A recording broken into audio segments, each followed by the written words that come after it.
नमस्कार, जनता टीवी देख रहे हैं आप। आपके साथ मैं हूं अंजलि भंडारी और बात करेंगे छोटा चुनाव बड़ा दाव की। और इसी से जुड़ी बड़ी खबर आ रही है, बड़ी जानकारी आपको यहां पर बताने जा रहे हैं। तो सीएम योगी जो आएंगे वाराणसी, इस वक्त की बड़ी खबर आपको बता रहे हैं।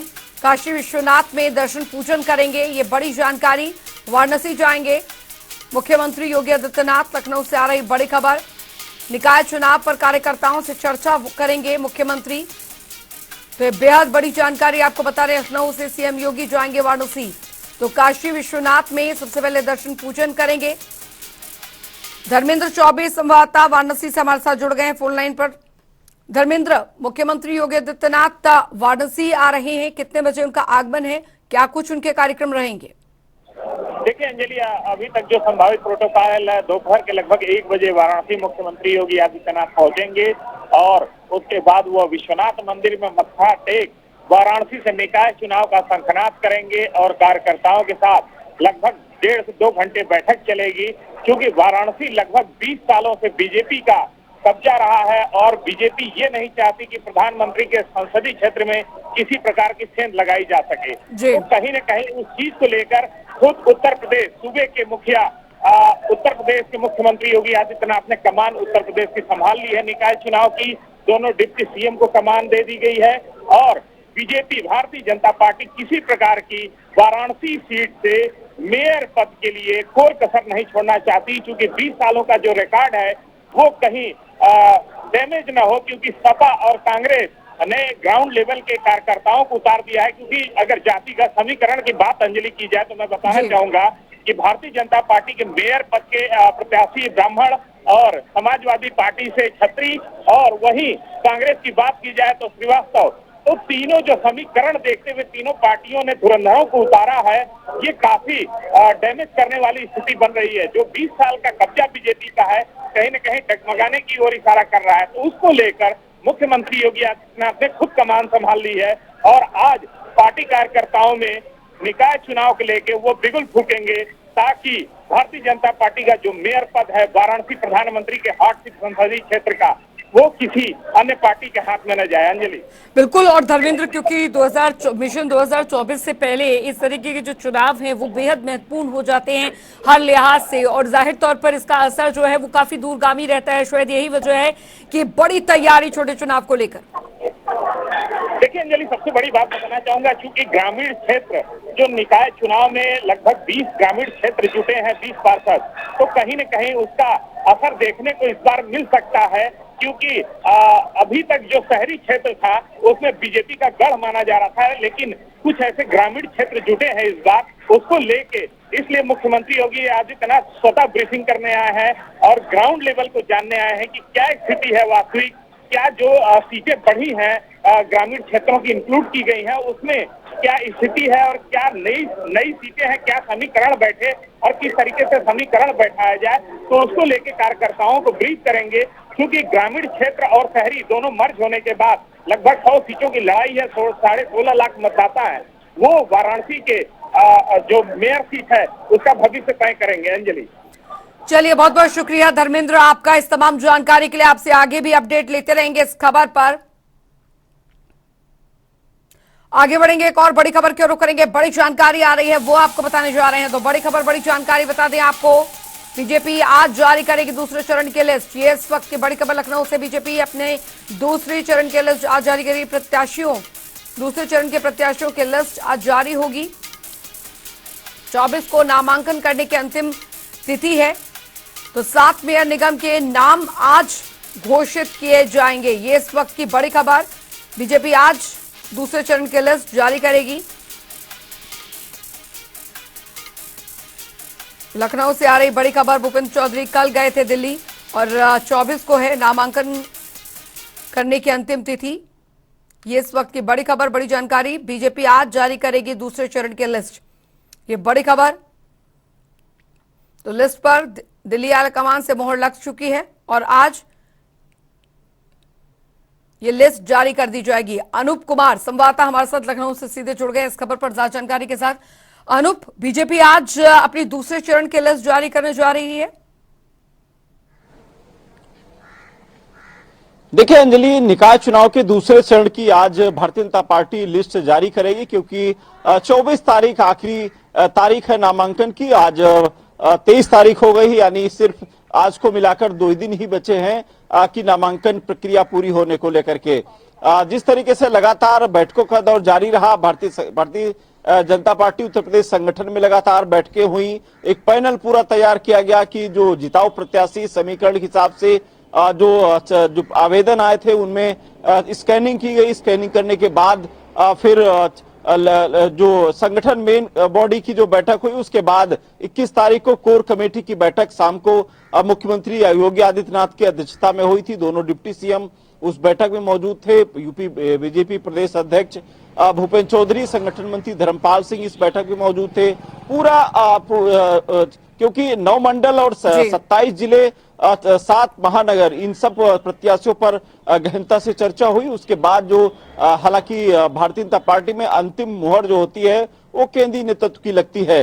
पूरा रिपोर्ट तैयार करने के बाद कल भूपेंद्र चौधरी और बीजेपी की यूपी प्रदेश अध्यक्ष हैं संगठन मंत्री धर्मपाल सिंह, दोनों लोग कल दिल्ली पहुंचे थे। दिल्ली में शाम को जेपी नड्डा से मुलाकात की और यहाँ की पूरी विस्तृत रिपोर्ट जो प्रत्याशियों की है वो उनको सौंपी। उसके बाद उनपे अंतिम मुहर लग पाई है। कुछ सुधार करने की जरूरत उसमें थी, मुझे लगता है उन आदेशों की वजह से कल रात में वो सूची नहीं आ पाई थी। उनका आज जो फाइनल लिस्ट बनाने के बाद आज फिर करीब मुझे लगता है दोपहर के आसपास ये लिस्ट सार्वजनिक कर दी जाएगी। जो प्रत्याशी चुनाव लड़ेंगे उन तक पहुंचाई जाएगी और आज से और कल तक सभी, क्योंकि नामांकन में जिस तरीके से भारतीय जनता पार्टी एक उत्सव की तरीके से एक कार्यकर्ताओं को साथ में लेकर के चलती है, तो कल जब नामांकन होगा तो सभी सातों जो महानगर हैं मेयर के जो नामांकन, उसमें मंत्रियों की ड्यूटी लगाई गई है। संगठन के पदाधिकारी उस नामांकन में मौजूद रहेंगे और तमाम जो कार्यकर्ता क्षेत्रीय जो नेता हैं वो भी, जिलाध्यक्ष, नगर अध्यक्ष भी उसमें नामांकन में रहेंगे। तो एक पूरी तरीके से तैयारी हो चुकी है। अब बिगुल बज चुका है। पहले चरण का समय कम बचा है, 4 तारीख को मतदान होना है। ऐसे में भारतीय जनता पार्टी की एक पूरी रणनीति बन चुकी है। लगा के मुख्यमंत्री से लगा के दोनों डिप्टी सीएम या संगठन से लगा के तमाम पदाधिकारियों की जो जनसभा है वो भी तय कर दी गई है। गांव-गांव जाकर के या फिर तमाम जो शहरों में उनकी जनसभाएं होनी है।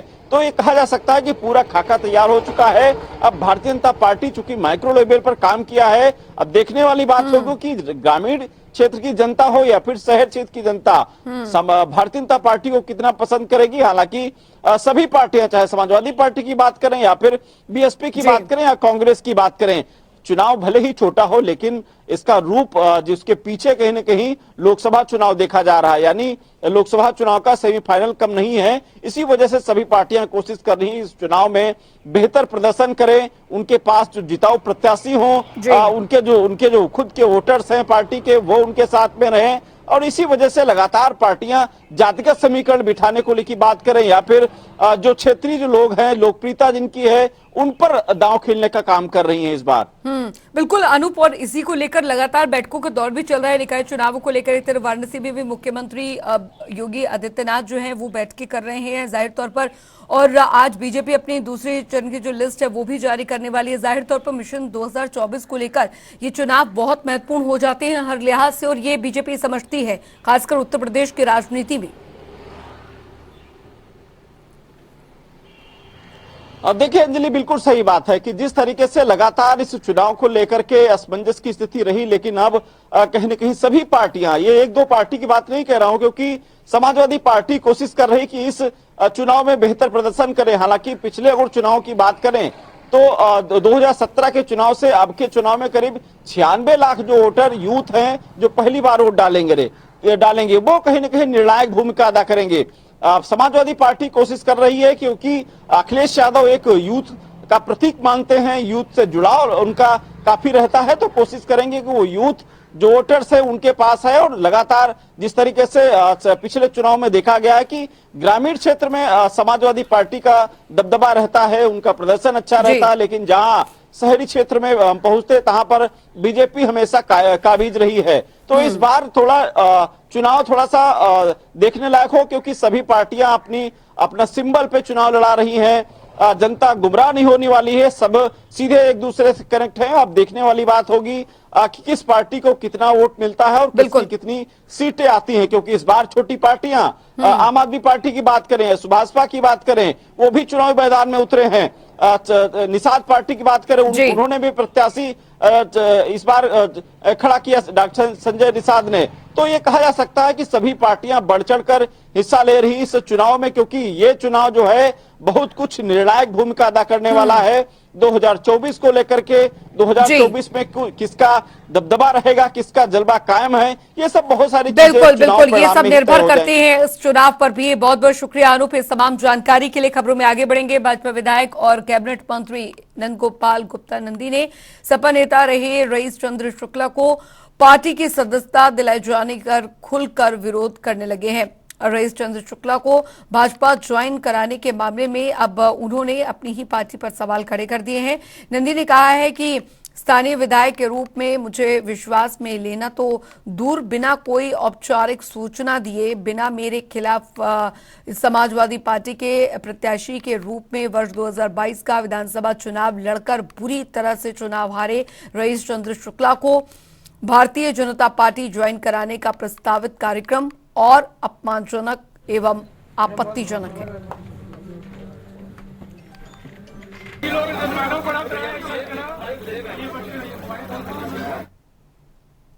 रुक करेंगे इस बीच आ रही है एक बड़ी खबर की और बड़ी जानकारी आ रही है, वो आपको बताने जा रहे हैं। तो बड़ी खबर, बड़ी जानकारी प्रयागराज से आ रही है।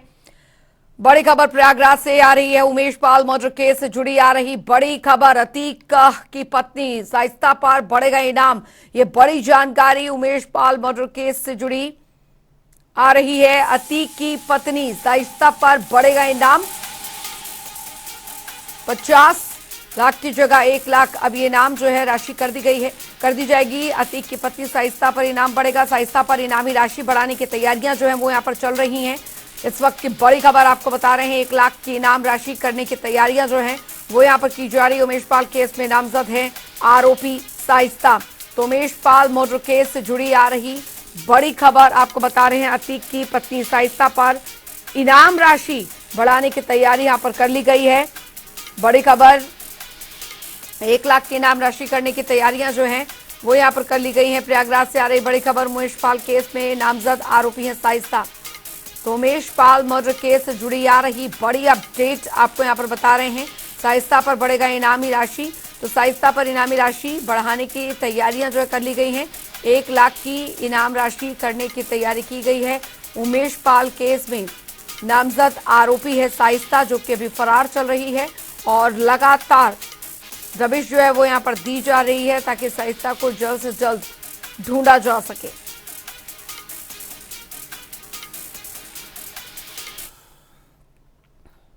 आगे बढ़ेंगे, एक और बड़ी खबर की ओर रुख करेंगे। बड़ी जानकारी आ रही है, वो आपको बताने जा रहे हैं। बड़ी जानकारी अतीक का अशरफ हत्याकांड से जुड़ी आ रही बड़ी खबर आपको बताने जा रहे हैं। तीनों शूटरों की आज रिमांड होगी खत्म। जी हाँ, रिमांड आज खत्म हो जा रही है। शूटरों की आज सीजीएम कोर्ट में पेशी कराई जाएगी। पुलिस रिमांड बढ़ाने की मांग कर सकती है। तो बड़ी खबर, अतीक अशरफ मर्डर मामले में तीनों शूटरों की आज कोर्ट में पेशी, रिमांड खत्म हो रही है। बता दें आपको कि पुलिस रिमांड बढ़ाने की मांग कर सकती है, ऐसी जानकारी आ रही है। तो अतीक अशरफ हत्याकांड से जुड़ी ये बड़ी खबर आ रही है। सैयद मोहम्मद आमिर प्रयागराज से सीधे हमारे साथ जुड़ गए हैं ज्यादा जानकारी के साथ। सैयद, अतीक अशरफ हत्याकांड से जुड़ी जो जानकारी आ रही है, तीनों शूटरों को आज सीजीएम कोर्ट में पेश किया जाएगा। जी अंजलि, बता दें कि अतीक अशरफ हत्याकांड में जहां तीनों शूटरों की रिमांड मिली थी 4 दिन की, आज 23 तारीख की शाम 5 बजे तक की ये रिमांड है। उससे पहले किसी समय भी पुलिस इनको कोर्ट में पेश कर सकती है और इनकी रिमांड बढ़ाने की मांग कर सकती है, क्योंकि इसलिए इनसे मांग दोबारा रिमांड बढ़ाने की हो सकती है, क्योंकि बीते दिनों जहां इनकी निशानदेही पर होटल से 2 मोबाइल बरामद हुए हैं बिना सिम के और एक चार्जर हुआ है, और साथ ही इनका जो पुराना नंबर उससे भी सीडीआर खंगाली जाएगी, जिससे कि कनेक्शन कई सामने आएंगे। और ये भी है कि इनको रिमांड में लेने के बाद पुलिस को कुछ जानकारियां मिली। खैर, ये अपने बयान लगातार बदलते आ रहे हैं। कभी कहते हैं कि इन्होंने नाम के लिए करा है और जी। कभी ये कहते हैं कि पाकिस्तान बनना चाहते थे, इस तरह से इन्होंने घटना को अंजाम, मगर इन सब के पीछे कौन है, किसके हाथ है? अगर ये रिमांड और बढ़ती है तो कई और अहम खुलासे इस मामले में पूरे हो सकते हैं। जी बिल्कुल सैयद, हालांकि इस पूरे मामले में अभी तक पुलिस की जांच पड़ताल जो है वो चल रही है, कहां तक पहुंची है, क्या जानकारी जो है पुलिस जुटा पाई है? क्योंकि आज जानकारी यहाँ पर यह भी है कि पुलिस और रिमांड की मांग यहाँ पर कर सकती है कोर्ट में। ये बता दें कि पुलिस अपनी जो इंट्रोगेशन कर रही है, अब क्योंकि एसआईटी और न्यायिक अधिकारियों की भी टीम इसमें गठित की गई है, तो इसमें जांच चल रही है जो कि जी। इसी तरीके से चल रही है, इसको किसी तरह से साझा नहीं किया जा रहा है। और खास तौर से जो पीछे पीछे बीते दिनों जिस तरह से घटना हुई कि मीडिया के बीच में आके इस घटना को कारित किया इन शूटरों ने, जिसके बाद मीडिया पर भी सवाल खड़े हुए हैं और मीडिया से भी अब थोड़ी दूरी बना के रखी जा रही है। फिलहाल अभी इस पर किसी तरह की आधिकारिक पुष्टि या किसी तरह की आधिकारिक यानी कोई भी चीज साझा नहीं की गई है। मगर बात करें इन सूत्रों की तो हाँ, इनसे कई चीज राज मिले हैं पुलिस को। ये तीनों अलग अलग जिले से थे और कैसे ये एक साथ आए और यहाँ पर इनके मोबाइल होटल के कमरे में मिले, जो कि 2 से 3 जी कमरे में बिल्कुल सैयद, हालांकि साइस्ता परवीन जो अतीक की पत्नी है वो अभी भी फरार चल रही है और जानकारी तो ये भी मिल रही है कि उस पर अब जो इनामी राशि है वो बढ़ाने की तैयारी चल रही है, 50 से 1 लाख करने की तैयारी चल रही है यहाँ पर। जी बता दें, हाँ ये तैयारियां चल रही हैं लगातार। पुलिस पहले भी जैसे कि असद और सब पे इनाम बढ़ाए थे, 50,000 से 5 लाख तक किया गया था, तो वहीं अब साइस्ता परवीन गुड्डू मुस्लिम पर भी इनाम बढ़ाया जा सकता है, क्योंकि दोनों ही अभी तक पुलिस की गिरफ्त से बाहर है और पुलिस लगातार कई जिलों में और प्रदेशों में छापेमारी कर रही, मगर पुलिस के हाथ अभी तक कोई अहम जानकारी हाथ नहीं लगी, ना ही कोई इनके जानकारी और साथ ही ना ही कोई सुराग इनके हाथ लगे हैं। फिलहाल अभी ये सब गिरफ्त से बाहर है और फिलहाल इनाम बढ़ाने की तैयारी पूरी तरह से कहा जाए तो हो रही है। लेकिन सैयद अभी तक साइस्ता के बारे में क्या पुलिस को कोई भी सुराग हाथ नहीं लग पाया कि आखिर वो कहाँ है? क्योंकि बेहद वो भी इस पूरे उसके साम्राज्य में शामिल रही है शुरू से ही। जी बता दें, कहा जाए तो इस समय अतीक अहमद के साम्राज्य की उत्तराधिकारी साइस्ता परवीन ही है। और सबसे एक चीज बता दें बड़ी चौंकाने वाली, बीते दिनों जब जनता टीवी ने उनके वकील विजय मिश्रा से बात करी थी कि अतीक की जनाजे पर उन्हें शामिल नहीं हुई थी, तो ये बात हुई थी कि वो शामिल नहीं हुई, कहा जा रहा था कि वो अपने न बेटे में शामिल हो सकती हैं और पति के जनाजे में। मगर उनके वकील का एक चौंकाने वाला बयान था कि पिछले 4 या 5 दिनों से साइस्ता परवीन उनके भी संपर्क में नहीं है। ऐसे में सवाल खड़ा होता साइस्ता परवीन है कहाँ, जब वो अपने वकील के संपर्क में नहीं है जी। और भी पुलिस के भी गिरफ्त से बाहर, तो ऐसे में कई सवाल अन्य भी खड़े हो रहे हैं, क्योंकि इनके विरोधी भी बहुत हैं और इनके ऊपर भी जैसे कि अतीक और अशरफ पे जान का खतरा था, तो कहीं ना कहीं देखा जाए तो पूरे परिवार पर भी खतरा मंडरा रहा है, बिल्कुल जो भी दुश्मन होंगे। जी। तो चलिए बहुत बहुत शुक्रिया सईद इस तमाम जानकारी के लिए। और एक और बड़ी खबर, बड़ी जानकारी आ रही है, वो आपको बताने जा रहे हैं। बड़ी जानकारी, प्रभु श्री राम जलाभिषेक कार्यक्रम आयोजित, ये इस वक्त की बड़ी खबर। 156 देशों के जल से होगा जलाभिषेक।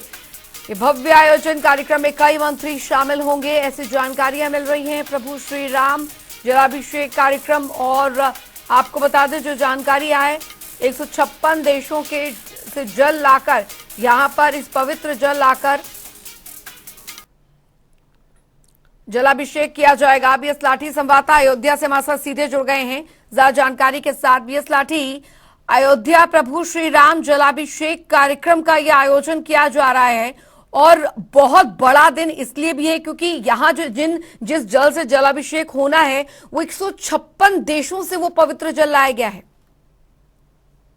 देखिए अंजलि, बिल अगर 156 देश, चाहे हमारा जो देश पड़ोसी देश है पाकिस्तान हो या चाहे अन्य देश से जो आया है जब भगवान राम की नगरी में, तो जो राम भक्त थे, जो तमाम जिसे आज जो इस देश की स्थिति है, तमाम जो हिंदू मुसलमान जो आम जनमानस के ऊपर जो भगवान राम लला के ऊपर जिस तरह से मंदिर बन रहा है, तो तमाम देशों से जो 156 देशों से जल आ रहे हैं, चाहे पाकिस्तान हो, चाहे अफगानिस्तान हो, चाहे ऑस्ट्रेलिया हो, चाहे अमेरिका हो, चाहे कनाडा हो, तो तमाम देशों से जो जल आ रहे हैं उनके जो प्रतिनिधि हैं सरकार की तरफ से, यहाँ जो संजय निषाद है उनके जो सहयोगी पार्टी के निषाद पार्टी के राष्ट्रीय अध्यक्ष वो भी पहुंच चुके हैं और कार्यक्रम बस थोड़ी देर में स्टार्ट होगा। उसके बाद 12:30 बजे से लेकर के यहाँ गोपाल दास जो ट्रस्टी है अध्यक्ष, उनके यहाँ ये कार्यक्रम चल रहा है।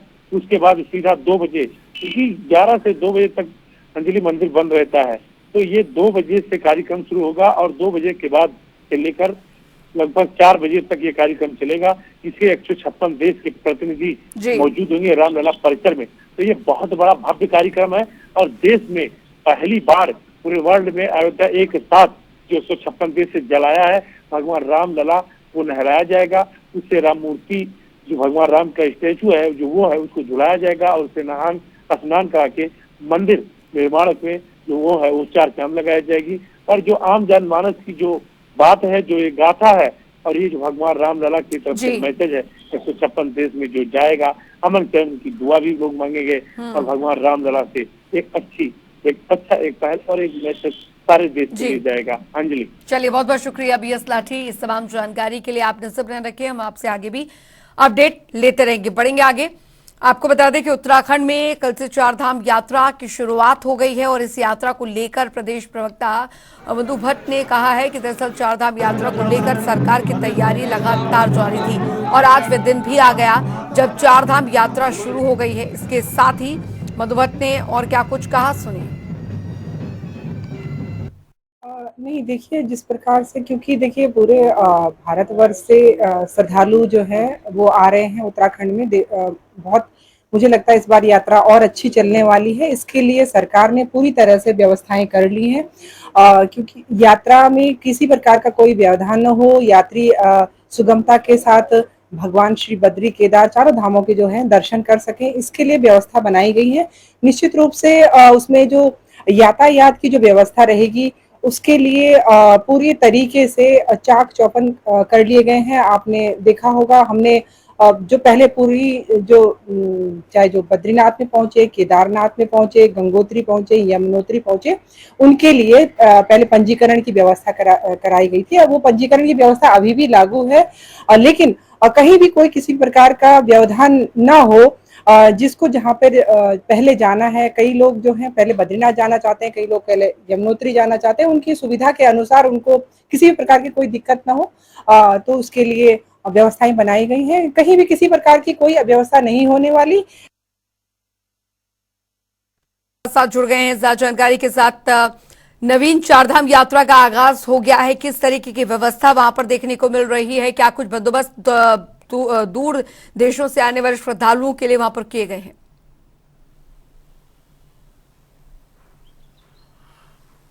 जी अंजलि, निश्चित तौर पर कल अक्षय तृतीया के मौके पर गंगोत्री और यमुनोत्री धाम के कपाट खुल गए हैं। आप जिस तरीके से देख रहे हैं अपनी टीवी स्क्रीन पे चल रहा है कि किस तरीके से श्रद्धालु गंगोत्री और यमुनोत्री धाम पहुंचे हैं। इसके साथ ही कल मुख्यमंत्री पुष्कर सिंह धामी दोनों धामों में पहुंचे थे और वहां पर धाम खुलने के साक्षी हुए थे। तमाम सारी व्यवस्थाओं को सरकार द्वारा दुरुस्त करने का काम किया गया है। जो श्रद्धालु आ रहे हैं उन्हें किसी भी प्रकार की दिक्कत ना हो, इसका विशेष रूप से ध्यान रखा जा रहा है। खुद मुख्यमंत्री पुष्कर सिंह धामी 4 धामों की मॉनिटरिंग कर रहे हैं। इसके साथ ही मैं बताना चाहूंगा दर्शकों को कि जो 25 तारीख को है वह केदारनाथ धाम के कपाट खुलेंगे और 27 तारीख को बद्रीनाथ धाम के कपाट खुलेंगे। कहीं ना कहीं व्यवस्थाओं को दुरुस्त करने का काम किया गया है। सबसे बड़ी बात यह है कि जो विभाग द्वारा लगातार धामों की मॉनिटरिंग की जा रही है, इसके साथ ही स्वास्थ्य व्यवस्थाओं को दुरुस्त करने का काम किया गया है।